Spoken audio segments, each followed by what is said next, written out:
Hi, I'm Andy Gardiner, and welcome to the Majority Report. One of the things that we've heard from the business community is a real need to look at all legal reform, tort reform, and Senator Hayes has been a real leader in this particular issue, and he has brought forward what we think is a very good compromise when it comes to medical malpractice. We want to make sure that if somebody is testifying in a particular case that they are an expert. They've been certified that they understand exactly what they're speaking to. We believe this is a good step in the right direction, and we look forward to seeing that bill on the floor. One of the most difficult decisions a family faces is having to make a decision about whether to terminate a pregnancy. This just clarifies and makes very clear that if the individual is under 18, that there has to be parental notification.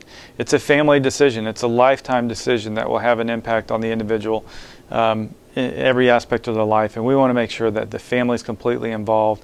This bill clarifies some of the issues that came up from actually a bill that was done several years ago. This clarifies some of that language, and again, Senator Hayes just continues to be a real leader in the pro-life movement.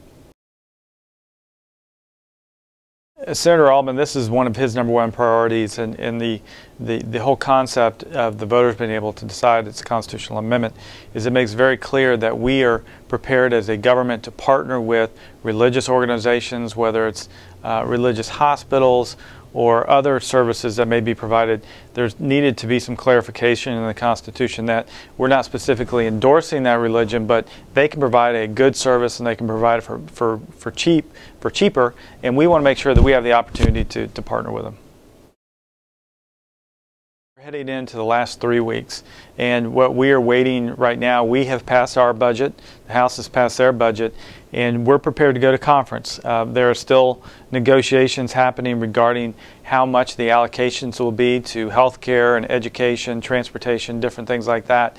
Once those allocations are decided by the presiding officers, then we'll be prepared for conference.